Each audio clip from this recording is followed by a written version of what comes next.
You know, when like literally all you want to read is something super, super specific? Today's one of those days. I'm gonna read a collection of folk horror. Alright, I have gathered 4 books, all of which are folk horror or like a blended folk horror. One of them is like folk horror adjacent. And I want to read them all really bad. And so I'm going to. Folk horror, as you probably know, is horror that is also blending some kind of like folk story or folklore into the horror element, the story itself. I find that a lot of times this means there's like woodsy vibes, which are kind of fun. But I recently read a folk horror and really enjoyed it, and I just have been itching to read more. So on the docket, I have Knock Knock Open Wide. I have Don't Let the Forest In, which is YA. That's the one that's like folk horror adjacent. That one's like a little less folk horror, but it's been like the top of my TBR for a while. And I just like couldn't exactly figure out where to stick it in. So I'm just kind of shoving it in here. I also have The Twisted Ones by Kingfisher. This is the only one that I can recall what it's about off the top of my head. And it's about a person who goes to deal with their parents' hoarder house after their parent passes. They find a journal that like details something ominous and spooky, like looking at them from the woods. And then while they're there, they think the thing in the woods is still there looking at them. And then also, I think this is one of the ones that came up a lot when I was looking into recommendations, and that's Starve Acre, which I'm also really excited about. I love folk horror. Folk horror is one of my favorite subgenres of horror, but without further ado, let's just swoop on into it. Hello! I just wanted to stop in and let you know that I have read the first like chapter and a half of Don't Let the Forest In, and I'm obsessed so far. If I like the whole book as much as I enjoyed the first, 5% or whatever, absolutely it's going to be a 5-star read. Might be my favorite book of the year. It definitely will be up there. There's something about the writing style that I'm absolutely obsessed with. It's stunning, it's beautiful, the imagery is gorgeous, and it's like just a little haunting. I love the way that it's written. So 10 out of 10 so far. I hope I can get through like a solid chunk of it tonight, but I have a few things I need to do. I want to edit a couple videos. I want to clean my apartment a little bit, although I do have both the ebook and the audiobook, so I guess like while I'm cleaning and stuff, I can listen. I like it so far. Yay! Hello, it's Lex who's editing. It's editing Lex. Hope you're doing well. I kind of just realized that I never really told you what this book is about. So I'm going to tell you just like a super, super brief little synopsis. My hair looks a mess. It's so greasy. So I'm just like really briefly going to tell you what this book is about. We're following a young boy named Andrew, who goes to this boarding school, and a year prior to the book taking place, something like horrible happened, and everyone keeps like being kind of weird about it and alluding to it, but like that's one of the things you have to like wait for later in the story to figure out like what exactly happened. But anyway, everyone keeps being like, well, you don't have to go back, and he's like, no, I'm going back. My best friend, who he's got big gay feelings for. This book is gay. We love to see it. He's got big gay feelings for his best friend. He goes back. He loves to write stories, specifically fairy tales, and his best friend loves to draw. He's an artist. So he really enjoys drawing the like fairy tales that Andrew has written. And whilst they're at school for their senior year, suddenly they are dealing with these terrifying monsters that seem to be like monstrous recreations of Thomas's drawings. So they've got to deal with that. That's what the book's about. Hello, I'm at work. I have so much to do today. But while I do it, I'm gonna put on the audiobook for, my god, why can't I remember what it's called? Don't Let the Forest In. Not what I'm doing right now, because I have to write like a little report for my class parents. So I need to not be focusing on words. But after that, I think all of my other tasks are like brainless enough that I can do it with the audiobook on, like sorting and making reward charts, things like that. It doesn't take a lot of like brain power in the way where I can't focus on two things. So yeah, after I do my report, I'm gonna do that. I really, really love it so far. I'm not that far in, like I said, but I really, really like it. Hey, what? Okay, I had a theory that was in the same vein as that reveal.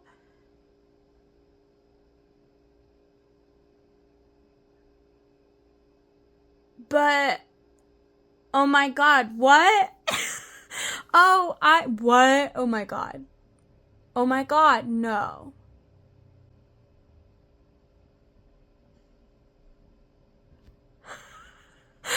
Or I was right. Yeah, that makes so much more sense. I was like, literally how?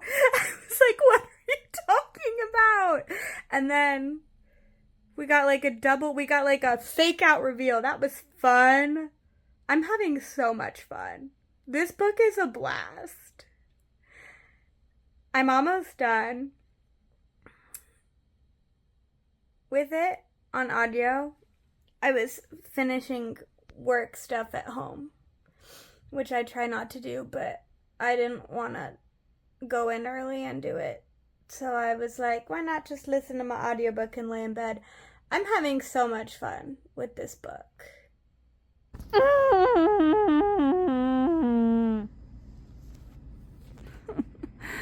Oh. So I finished. Oh, hi, Jimmy. Oh, it's so devastating. So all of my guesses were right. Oh, I have so much to say. Oh, some of it requires spoilers. Might have to make like a spoiler book talk video about this book. I loved it. 5 stars. Brief review in bed. I think that this is not technically folk horror. However, I do think it's adjacent. I do think it has elements of folk horror. We do have fun, spooky, like, fairy tale monsters, which I think is how we got to the folk horror adjacent thing. But they're not, like, lore monsters, you know? They're, like, from the brains... I don't know how to explain this. I don't know how to explain this in a way that's not a spoiler. There are monsters. They're not like local legend monsters. It's not like a folk tale monster. Like the Loch Ness Monster isn't here. You know what I mean? There is creepy monster entities in the woods. There is a fun fairy tale, not even like quality, like actual fairy tale snippets, and like fairy tales are an important plot line in the book. So I see how we got there. I don't know if it really is folk horror, but it's stunning. The prose is beautiful. My favorite prose I've read this year by far. There are some stunning quotes. The imagery is beautiful. It's like haunting. It's a little macabre. It's very, very beautiful. My only complaint is that the ending is so quick. It's like climax, and there's like basically no resolution or falling action. You get like 2 pages post climax. The ending is like a little confusing. I think it could go over some people's heads, and I also think a little bit of it is like left up to interpretation in a way that I think is fun and interesting. I don't know if it would be everyone's speed, but like I said, 5 stars. I really enjoyed it. I will absolutely be picking up more from C.G. Drews in the future. Word on the street is that their debut adult horror thriller or something is coming out in 2026, and I think I'll pick that up. I haven't looked into any of their other YA books, but if any of those seem my speed, I might pick up some of those in the future, because their writing was stunning. The story was fun. I mean, I could be a little nitpicky on some stuff, but on the whole, I don't have any major complaints. I had a blast, absolutely mowed through it. I was on chapter 3 this morning, so I read or listened to most of it. I read some of it, but I listened to most of it on audio, but I did the whole thing today. It was fun. I love it. It's my favorite book I've read this year, so far. I don't know if it'll, like, keep that title all year, because, you know, it's only May, but absolutely loved it. What's next? What else do I have? I think I have Knock Knock Open Wide, and I might also have the Kingfisher. Okay. Here's the deal. I started The Twisted Ones by Kingfisher. I'm like an hour and a half or something into the audiobook. It's fine so far. Kingfisher's writing is interesting. This is the first time I've ever read any Kingfisher. I know a ton of people, especially considering I love like horror, thriller, mystery. Kingfisher comes up a lot. There's like What Moves the Dead is like really, really frequently recommended and really, really loved. Haven't read it. This is my first foray. Is that a word? Can I say that? My first foray into Kingfisher? Whatever. It's interesting. The voice, there's like a very clear voice in this book. And the way that the protagonist like narrates it is very, like I said, very clear voice. There's a very specific way that she talks and writes the character. Because it's like she's writing about an experience she had. So she's kind of like addressing us as writers. Like, I know you're probably thinking, which is fine. That's not a bad thing.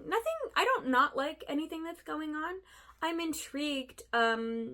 Much like when I read Riley Sager, the thing that I'm the most intrigued by thus far is she's like reading her step-grandfather's journal.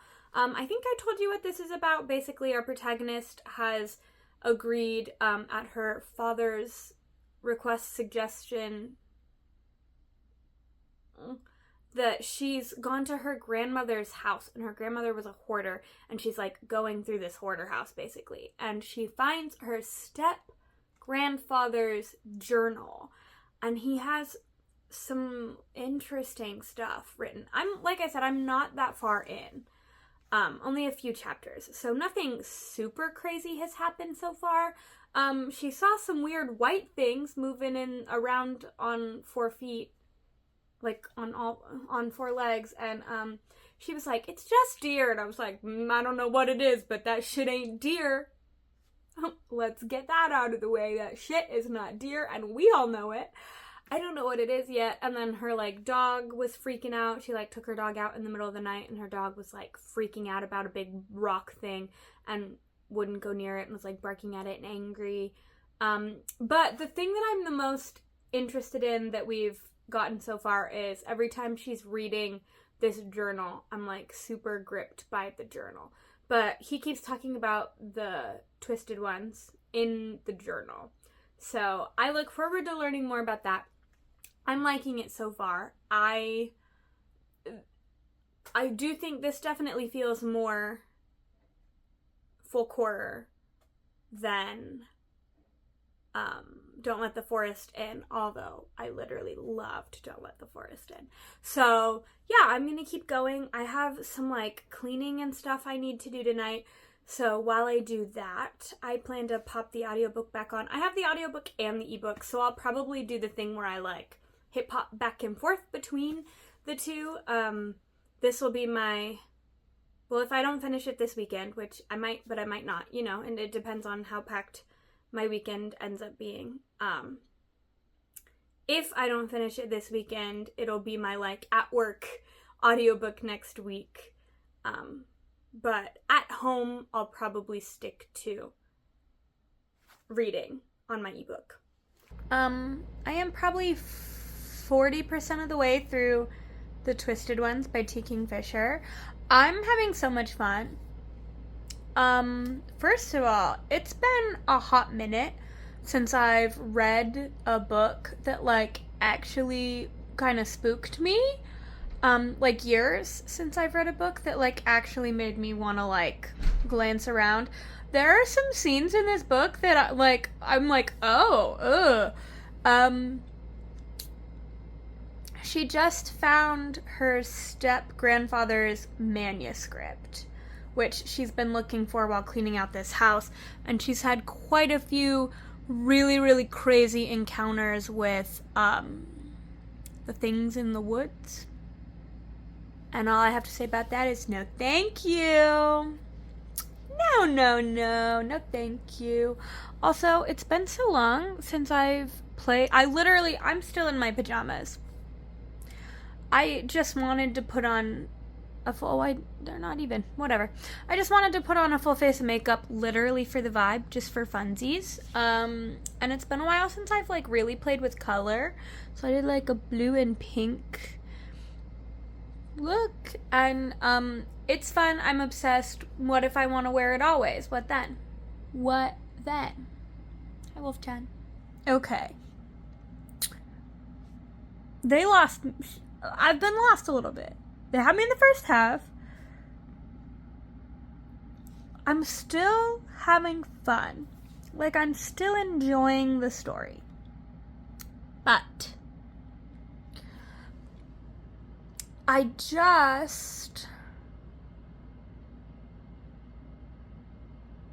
we are not where I expected us to be. And I'm having a little bit of a hard time with that. Okay, I don't know if we actually talked about my feelings about, like, my end of book feelings about The Twisted Ones. I enjoyed it. However, she did lose me in the last, like, 30 to 40%. I was really vibing with the spooky, scary shit in the woods that we had going on. I thought that was a blast. I was having, like, the time of my life. There were a couple sequences where I was, like, genuinely, like, no, because I was listening to it on audiobook, that it was, like, really spooking me. And then it felt to me, if you've read the book, you'll maybe know what I'm talking about. In the, like, third act, there's a pretty intense tone / like, I don't want to say plot shift, because, like, it is following the plot that's been set up, but it's, like, there's a change in setting, and we, like, introduce some new characters, and, like, kind of, it felt a little bit like a different story. it really, really just took me out of it, and it like did decrease how much I enjoyed the story itself. I think T. Kingfisher's writing was fun, and I will be interested to pick up some more of her works, because I think that maybe a different one will really, really, really work for me, and I'm just not sure if The Twisted Ones was that. You know what I mean? Like, maybe The Hollow Places might be up my street. There's like a few other things I think she's written. So I'll keep my eye on her and pick up another book or two in the future. Because like I said, I just really think that something of hers is really gonna hit and like do it for me. The Twisted Ones was good. Like, I enjoyed it. But it by no means was like an incredible, phenomenal read. It's not like my favorite thing I've read this year or anything like that. Not even close. It's pretty middle of the pack. But yeah, I enjoyed it. Next up, I'm gonna crack into what I believe is the shortest of my books for this video. I'm gonna start Starve Acre, which I feel like is the one that I saw recommended the most when I was looking into folk horror. So I'm super duper excited to get into that. Hi, it's me again, the Lex that is editing this video. Do you want to know something super hilarious? I didn't record a single clip whilst reading or talking about Starve Acre. And I actually think that perfectly encapsulates how I feel about Starve Acre. It was very, very middling for me. I didn't really give a shit. I listened to it on audiobook at work in like a day, because it's short. Or maybe 2 days. Either way. At this point, I'm like, I read it like a month ago. I didn't even realize that I didn't like say anything about it. Didn't mean to get that close to you, sorry. It is definitely folk horror. Like, I see why this gets recommended. The story itself, I just didn't really, like, it was fine. I think I gave it 3 stars. I'll double check on that, but it was just like, fine. I need to like find something to tell you, but I literally can't even, I don't know. Here's the deal though. We're following this couple who have recently lost their son. Their son died, which is obviously really tragic, and each member of this couple is like dealing with their grief in their own way. So, I don't remember their names. The husband, once again, it's been like a month. I'm so far removed from this book. It's been like a month. I don't remember their names. Sorry. The husband, he is like kind of obsessed with this field behind their house, and he's like digging, looking for something. Once again, I don't really remember that. It was so mid that it like none of it I only really remember how it ended. Everything else is like mostly very muddled in my brain because it like didn't stick out at all. And it's just sometimes you read a book and you're like, well, that's a book I read, and then you like move on. That's how I feel about Starve Acre. But anyway, so he's like obsessed with this fucking field. He's like doing shit in the field, and then his wife has kind of gotten involved with like a group of occultists because she's like convinced that Ewan is still like in the house. And she's like really going through it. She's not eating. She's like sleeping in his bedroom. Like, she's really, really, the grief is hitting her really hard. But it's like a little ghosty, a little occulty, a little creepy kid, a little what the fuck's going on with the field. It's fine. I think if it sounds like something you would be interested in, I think it's worth picking up. It's like I said, it's really short. It's a short read. A ton of people love this book. So, Maybe you will too. Also, there's a movie apparently. I might watch the movie. This seems like the kind of story that I actually might prefer in film. I think it might land better for me in film, which is not usually how I feel when I read books. Usually when I read a book, I'm like, yeah, I'm glad this is a book. And every once in a while, I'm like, I kind of wish this was a movie. It is a movie. I might watch the movie. I don't know. Okay. I'm actually gonna start Knock Knock Open Wide today, for real. I haven't yet. I've had it out the library for like a week. I think I just here's the thing. I said in the start, I was like, 3 is like the perfect length or size for these kinds of TBRs. And I think that's true. I stand by that. And the thing is, I've maybe pushed this too far and I'm burning myself out on this specific kind of reading right now. Because Knock Knock Open Wide is a book that I really want to read, but I just have read so much folklore that I'm kind of when will it end? So I'm going to try and power through, I don't know, I'm going to maybe set a 30-minute timer, read as much as I can, and then I'll give you an update, and then I'll do something else. I have a ton of other things I want to get done today. I have some videos to edit, I need to write, my apartment's a nightmare, so I need to clean a little bit. I've got a lot going on. I'll update you, I'll let you know after I've read.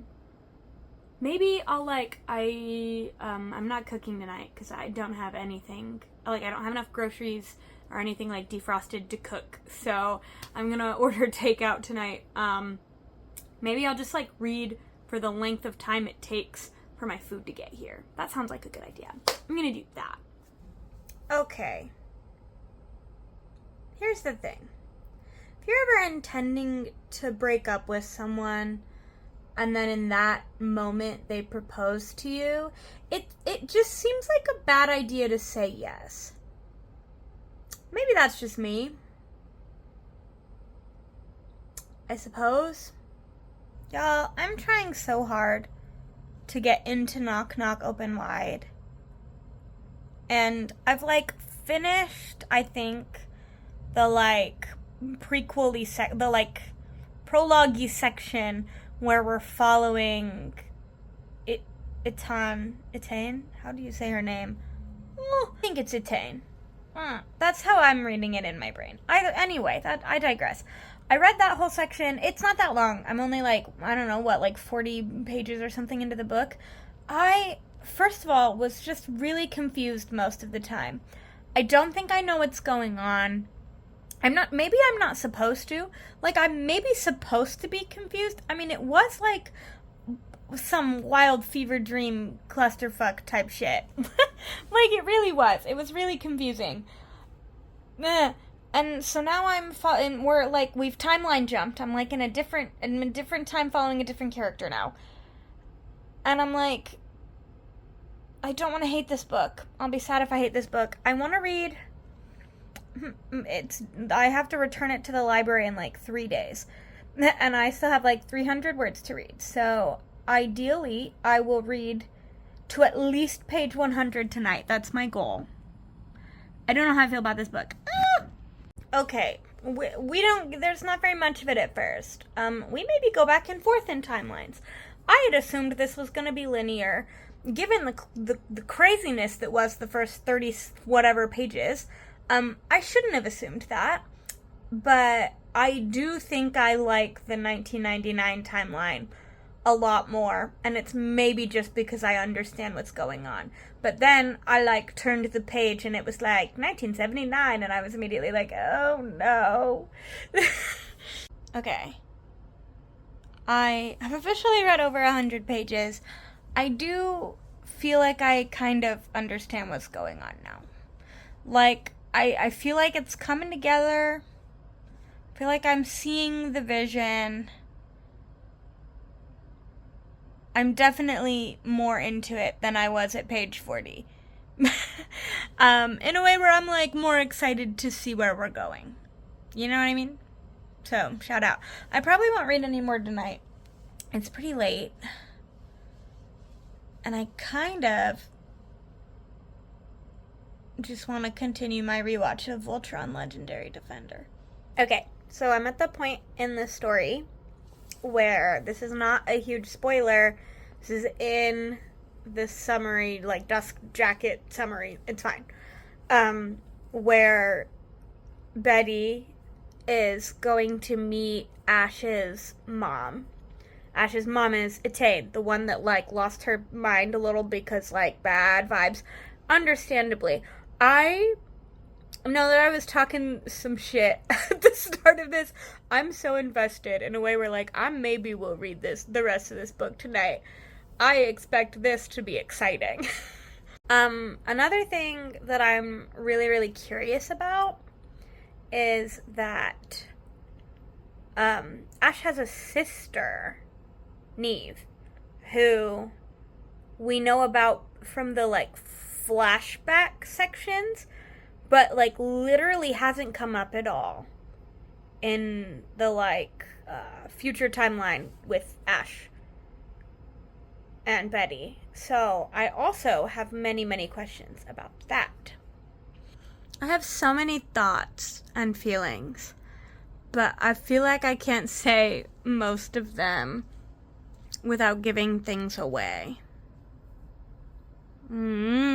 Okay, let's talk a little bit more about Knock Knock Open Wide. It's the next day, obviously, and I have some things to say.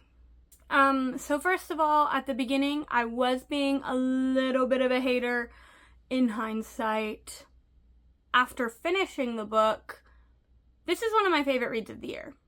I thought it was an absolute blast once I got past, like, the first 50 pages or so. As soon as I got past the first, like, old timeline section of the story, the entire rest of the story I absolutely loved. And something that I think is worth noting is that it kind of reads like very mystery horror. Like, it's definitely a horror novel, but it does kind of read like a mystery novel in a way that, as someone who really enjoys mysteries, I really, really appreciated. Now, as far as the, like, folk elements of this story, I definitely think that this one and the Twisted Ones, to me, felt the most folk horror. Starbaker too, but this one is based very heavily in Irish folklore, which is really, really fun. So if that's something you're interested in, something to note. The author is Irish, so I suppose that makes sense. But we have a nod to, apparently, I read his, like, notes on folklore at the end of the story, but apparently some of the things that happen in the story are, like, nods to very popular, like, traditional Irish folklore that you might just hear growing up in and around Ireland. But alongside that, there's also a heavy influence of, like, Irish paganism in this story, as well as a nod to, like, fae and changelings, which, if that's something you're interested in, also was a really fun element of the story. Another thing is that I don't think I said it explicitly. You could maybe tell by the way that I was, like, talking about the characters, but the, like, central relationship for the bulk of this story is a sapphic relationship. So it's two women, which I'm always fighting for a good queer story. I really enjoyed it. I thought all of the main characters were quite likable. I really enjoyed reading from their perspectives, so that was really fun too. Oh. And one other thing that is actually very central to this story that I don't think I talked about at all is that at the middle of this story, we also have a children's TV show that a few of the characters watched when they were growing up. And in this TV show, basically, kids are, like, learning life lessons, but there's this, like, weird, ever-present, ominous box that has something inside. I think the assumption you're supposed to make as, like, I don't know, a parent, I guess, is that there's, like, a puppet or something in the box, and the viewers of the television show never get to see what's inside of the box. And while this sounds like it might be unrelated based on everything else that I've said whilst talking about this story, the box is really, really, really important. And also, really, really, really interesting. I enjoyed it a lot. So yeah, there's also an element of this, like, television show. Weird television show. Alright. And now that we've talked about all of that, let's get into the wrap-up portion of our vlog. I'm gonna tell you what I rate, my, like, final ratings, and then, like, how I would recommend them. Okay, starting with Don't Let the Forest In by C.G. Drews. As you know, because I said it a few times, this is actually my favorite book that I have read this year. I absolutely adored it. I thought it was such a blast to read. You might like this book if you are interested in botanical horror or body horror. Also, if you're interested in, like, monster creature horror. If you enjoy reading stories that have gay, queer protagonists, but also if you like reading stories with asexual representation, so like an asexual protagonist, which this does have, and as I mentioned, the, like, relationship in this story is two boys, so it's like male YA on top of the various horror elements. Oh, you also might, if you like a lightly unreliable narrator, but not in the way where they're, like, lying to you intentionally. More in the way where, like, they don't know what the fuck is going on. Perhaps you would like this.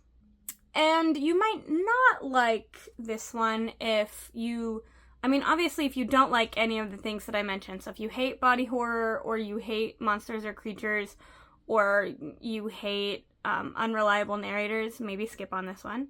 But also, if you're, like, not a fan of, like, pretty kind of flowery prose, I don't think it's, like, purple prose, I don't think it's, like, overwritten, but it is, like, a little bit flowery. So if that's something you, like, hate, maybe pass this one over. And then also, if you hate a book that has kind of an ambiguous ending, you maybe also will not enjoy this one. The Twisted Ones by T. Kingfisher, I ended up giving, like, a 3.5, 3.75, which I rounded up to a 4.0 on, like, Goodreads and stuff. You might like this if you enjoy, like, a story within a story. So we do have, I know I mentioned, there's like a journal that our protagonist is reading through, as well as a manuscript that our protagonist is reading through, both of which are quite important for the story. And then alongside that, the book itself is kind of framed as our protagonist's manuscript, like, writing about what happened. So if that's the kind of thing that you like, you might enjoy this book. Also, if you like creepy things in the woods, once again, kind of like that weird creature-y type horror, this might be up your street. Also, if you like horror that's, like, a little bit self-aware, like a little bit tongue-in-cheek, the protagonist is kind of funny. She's, like, poking fun at herself because, as I mentioned, it's, like, written like it's her manuscript talking about what happened. And, you know, there's lots of, like, now I know that if you are reading this, you're probably screaming, "God, you're so stupid!" like that kind of thing. If you like that kind of, like, tee-hee-ha-ha, tongue-in-cheek kind of vibe, this one might be really fun for you. And you might not like this book if you don't like a story that feels kind of like it abruptly switches gears in the middle or later half of this story. Because that was actually my biggest problem with this one, is that I feel like we lost the plot at, like, 60% or 70% or something. And then they never really got me back. Starve Acre by Andrew Michael Hurley. I gave 3 out of 5 stars. This one being my least favorite book on the list. It wasn't bad by any means. It just didn't quite hit for me the way that the other 3 did. And I think I've routinely done kind of a bad job of telling you what this story is about because I didn't film anything about it and I'm, like, trying to do it all in retrospect. I'm gonna give it another little addition here. part of the heart of this story is a creepy kid story. But the thing that's interesting is that the creepy kid is dead at the start of the story, and you know that. So Ewan, the parent's child, is dead, and we know that at like the very start, very open of the story, is that their son has died. So this story is a large exploration of grief and the way that people grieve. But like I said, there is also a very strong element of like creepy kid. He like keeps doing bad things. One of the things that his father is routinely upset about is that he's sad that his son died having such like a negative, like everyone perceived him very negatively because he kept doing bad things. And when he would do these bad things, he would be like, but Jack Gray made me do it, or Jack Gray told me to do it. And Jack Gray is like this local legend figure. And you as a reader are not quite sure what's up with that for the duration of the novel itself. You might like this if you like horror that really delves into the experience of grief and grieving. You also might like it if you really enjoy this idea of like a boogeyman, Candyman, Bloody Mary, the weird thing in the forest. Like if you really like that kind of urban legendy lore, I think you might like this, because that was how Jack Gray felt to me. And also horror with like light occult ghost themes, that is also present in this story. And you might not like it if you don't like any of those things. I don't really know what it was about this book that didn't really hit for me, because on paper this really sounds like something I would enjoy, but I just kind of like didn't care. It was fine. Some aspects of it I thought were really fun. There's a whole deal with a rabbit. At one point the like mom is like taking care of the rabbit like it's her son. It's like a whole thing. But I thought that was really interesting, but on the whole, it was fine. And last but not least, Knock Knock Open Wide by Neil Sharpson. Yes, Neil Sharpson, which I have given a 5 out of 5. This is my 4th 5-star read of the year. Yay! And you might like this if you enjoy your horror that is based in like more real world folklore. Like I said, this one is more rooted in Irish paganism and folklore. Also, if you like queer women, a mostly female cast of characters, sapphic relationships, fae or changeling stories, horror with a strong mystery element where you're trying to like piece together like an actual like mystery case, because we have like a couple of, it's like all connected, but we have like a couple of those in here. You might really enjoy this book. You might not like this book if you don't like it when men write sapphic relationships. Also, if you are like staunchly anti sexual violence, maybe pass on this one. It isn't like the most graphic sexual violence I've ever read. However, it is present, so if that's something that you avoid, I would steer clear of this book. It's like far less that after you get past that first, 40 pages or whatever. The rest of it's like a lot less of that kind of vibe, but it is definitely present, so that's something that I think you should be aware of. I mean, there's also like some gore and violence. On the whole, I think if after everything I've said this sounds like something you'd like, I would definitely encourage you to pick this up. I really, really, really loved it. So, alright, that is all that I have for you guys today. Thank you for watching and hanging out with me. I will see you very soon. I'm almost done with a couple other reading vlogs. I also kind of want to start filming a few like sit down recommendation-y type videos, or like book, like more serious like book review videos, if that's something you guys are interested in. But on the whole, I've been really enjoying this. Thank you for hanging out, and I will see you very soon.